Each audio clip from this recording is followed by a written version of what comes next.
Ang Parokya de Santa Maria Magdalena ay ang nag-iisang katolikong parokya na sumasaklaw sa buong bayan ng Amadeo. Matatagpuan sa tinaguriang Upland, Cavite. Binubuo ito ng 12 barangay sa poblasyon at 14 na barangay sa mga nayon.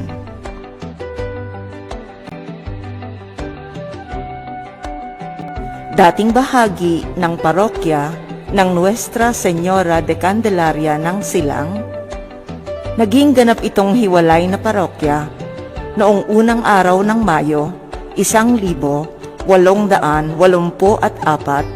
sa bisa ng kautusan ni Haring Alfonso Ikalabindalawa. Ang unang paring tinalagang maglingkod sa parokya ay si Padre Inocencio Honorio, isang Pilipino na taga Maykawayan, Bulacan, na sinundan naman ng mga paring Recoleto. Ang unang kapilya ay isang tuklong na ginawa mula sa magagaang na materyales sa pamamagitan ng bayanihan.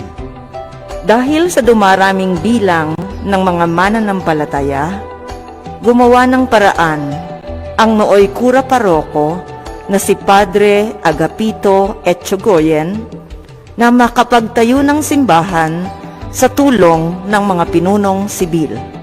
Ang mga mamamayan ay naghakot ng bato at buhangin mula sa Ilog Cañas at Manda, samantalang ang iba ay nagpalagari ng mga punong kahoy. Nakayari ng isang simbahang kamarin type, parihaba na ang mga daanan patungo sa altar ay sa magkabilang tabi. Ang altar at retablo nito ay yari sa matigas na kahoy na may disenyo ng manggagawa mula sa Batangas. Ang pagpapatayo ng ikatlong bahay dalanginan ay ipinanukala ni Padre Eugenio Marcelo. Sinimulan itong gawin noong Abril 1954 sa loob ng 5 taong pagtutulong-tulong ng mga mananampalataya. Natapos ito at binasbasan ni Arsobispo Rufino Cardinal Santos, Arsobispo ng Maynila, noong 19 ng Abril 1959. Noong 1984, ipinagdiriwang ang centennial year ng parokya ng Santa Maria Magdalena na may paksang 100 taon sa iisang Diyos. Tinampukan ito ng iba't ibang gawain sa larangan ng kamulatang pamparokya at mga pagdiriwang sa Centennial Fiesta. Isa dito ay ang pagdiriwang ng Pontifical at Concelebrated Mass na pinangunahan ni Cardinal Jaime Sin, Arsobispo ng Maynila. Ang kasalukuyang simbahan ay sinimulang ipinatayo ng sambayanan sa pangunguna ni Reverend Father Luisito Gatdula noong Enero 2000. Bunga ng pagtutulungan ng mga bumubuo sa parokya, natapos ang pagawaing simbahan sa loob ng halos 1.5 taon lamang.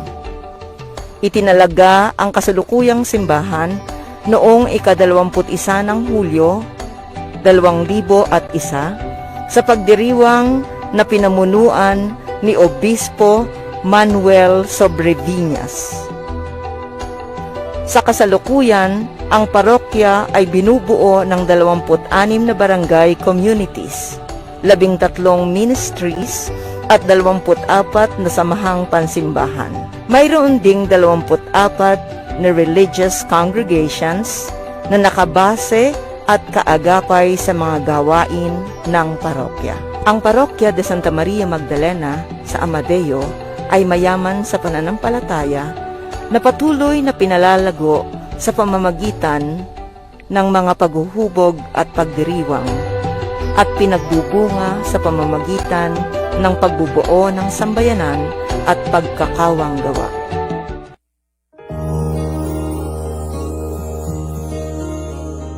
Hindi pa man parokya, si Santa Maria Magdalena na ang kinikilalang patrona nang nooy Barrio Masilaw, ang dating pangalan ng Amadeo. Noong unang panahon, ang lugar na ito ay tinatawag na Gitnang Pulo. Ito isang lugar na masukal, magubat at meron lamang isang matandang mag-asawa na dito ay nakatira. Isang araw habang nasa labas ng dampay ang matandang lalaki, nakatanaw siya ng isang batang babae, maganda at mahaba ang buhok. Natuwa siya dahil meron pala silang kasamang namumuhay sa lugar na ito. Kaya't kanyang nilapitan yung batang babae at tinanong, "Anong pangalan mo? Sino ang mga magulang mo? Saan ka nakatira? Anong ginagawa mo rito?" At magalang naman tumugon ang bata, "Ako po ay si Maria Magdalena at hindi ko na po nakilala ang aking mga magulang. Meron po akong kapatid na sa Kawit nakatira na Maria Magdalena rin ang pangalan." Sinabi ng matandang lalaki, "Eh di kambal kayo." "Ah, hindi po. Pareho lang po ang aming pangalan." At dahil nga itong mag-asawang matanda ay wala namang anak, inunyayahan nila itong si Maria Magdalena na tumira kasama nila. Nagpaunlak naman ang bata. Sa pasubaling araw-araw siya ay aalis upang tukdin ang misyon na ibinigay sa kanya ng ama na mag-anyaya pa ng mga titira dito sa Gitnang Pulo. Sa pagtira ni Maria Magdalena kasama yung mag-asawang matanda, napansin niya na ito hindi sila marunong magdasal. Kaya ang ginawa niya, sila ay tinuruan niya na magdasal, lalong-lalo na ang pagdarasal ng Santo Rosario. Isang araw, sinabi ni Maria Magdalena doon sa mag-asawa, aalis siya at hihingi ng mga materyales upang magpagawa ng isang bahay kung saan gagawin ng mga pagdarasal. Nang mayari ang bahay dalanginan, doon na pumupunta ang mga tao. Isang araw, hinanap ng mga tao si Maria Magdalena at hindi nila nadatnan. At maya-maya dumating na si Maria Magdalena na punong-puno ng putik ang damit at mayroong mga tingloy. At tinanong niya sila kung saan siya galing. Ang sabi niya ay galing siya sa pagdalaw sa kanyang kapatid sa Kawit. Dumami ng dumami ang nakatira dito sa Gitnang Pulo. Kaya isang araw muli ay nagpaalam na si Maria Magdalena sa mag-asawa upang tuluyan ng doon manirahan sa bahay na ipinagawa niya para gawing bahay dalanginan. At mula noon, hindi na nakita ng mga tao si Maria Magdalena. Nang kanilang puntahan ng bahay dalanginan, tanging isang imahen na may 16 na dali ang taas ang kanilang naratnan. Ito'y nakasuot ng granate at kapang ginto. Sa kanyang kanang kamay may hawak siyang krus. Sa kaliwang kamay may hawak siyang sisiglan ng pabango. Noong 1910, ang imahen ni Santa Maria Magdalena ay ninakaw. Hinanap ito ng mga mamamayan at nakita ng isang magtatrabaho sa abakahan ni Ginang Sixta Mediran. Ang imahen ay muling iniluklok sa simbahan. Noong 1928, nakapagpalilok si Binibining Isabel Bayot ng isang higit na malaking imahen ng patrona mula sa Quiapo, at ito ang iniluklok sa simbahan. Ang orihinal na imahen ay ipinagkatiwala naman kay Binibining Bayot at iningatan sa kanyang tahanan.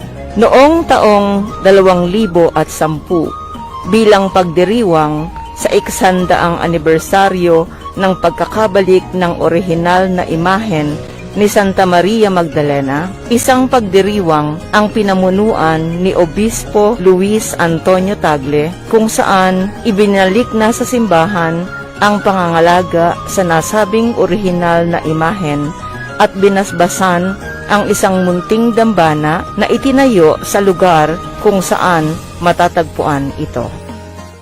Ang orihinal na awit para kay Santa Maria Magdalena ay nilikha ng aking lolo, tatay ng aking lola, na si Primitivo Binauhan. Siya ay isa sa kauna-unahang musikero sa bayan ng Amadeo. Siya rin ang lumikha ng mga titik nito at sa kasalukuyan ay binago ni Marlo bilang sa pagkakilala kay Santa Maria Magdalena ayon sa Biblia. Ang palagi ang pagnanobena ay nagsimula noong tuwing Biyernes. Ang kura ng paroko ng simbahan ay si Father Eugenio Marcelo. Ang natatandaan ko kasama namin noon ay sina Ate Bita, Nana Pinang at si Ate Eling at iba pang kasama namin. Nakagisnan ng mga taga-Amadeo na magkaroon ng dalawang pista kaugnay kay Santa Maria Magdalena.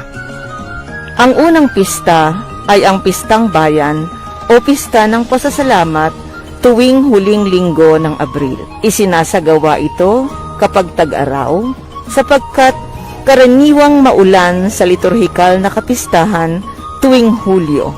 At gayon din sapagkat tuwing Abril ay tapos na ang isang cycle ng pagtatanim at pag-aani ng kape na isa sa mga pangunahing kabuhayan at produkto ng mga taga-Amadeo. Ang pista ng patrona naman ay ipinagdiriwang tuwing ika-22 ng Hulyo, ang liturhikal na kapistahan ni Santa Maria Magdalena sa simbahang Katolika. Bago sumapit ang araw na ito, ang imahen ng patrona ay dumadalaw sa lahat ng barangay na nasasakupan ng parokya sa tinatawag na Lakbay Patrona. Ang pamparokyang karakol ay isinasagawa rin tuwing Hulyo. Ang kapatirang Santa Maria Magdalena sa bayan ng Amadeo ay itinatag noong taong 1958. Ito ay binubuo lamang ng 8 pangunahing miyembro na sa kasalukuyan ito ay umaabot na sa mahigit 350 mga kaanib sa buong parokya. Ang samahan ang pangunahing nangangasiwa sa mga gawain kaugnay sa pagpapalaganap ng debosyon kay Santa Maria Magdalena. Isa na rito ang lingguhang pamimintuho kay Santa Maria Magdalena na isinasagawa tuwing araw ng Biyernes. Ang samahan din ang pangunahing nangangasiwa tuwing sasapit ang pista ng pasasalamat ng poblasyon tuwing huling linggo ng Abril at tuwing sasapit ang liturhikal na kapistahan ni Santa Maria Magdalena tuwing ika-22 ng buwan ng Hulyo. Si Santa Maria Magdalena ang nagpakilala sa atin ano nga ba ang tao matapos siyang makatagpo sa Jesucristong muling nabuhay. At ang parokyang ito ay nasa pangangalaga niya bilang aming mahal na patrona. At ito rin ang aming tinatahak na daan na sa aming pakikipag-ugnay kay Jesus sa pamamagitan ng mga sakramento, sa pamamagitan ng pagdiriwang ng mga salita ng Diyos, makatagpo namin sa Jesus sa aming buhay.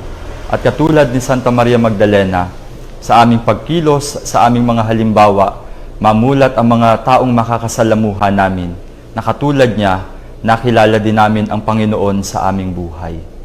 Kaya ang bayang ito na tinuguri ang minahal ng Diyos o minamahal ng Diyos at nagmamahal sa Diyos ay magkakaroon ng katuparan sa aming patuloy na pakikipag-ugnayan kay Jesus sa tulong ni Santa Maria Magdalena.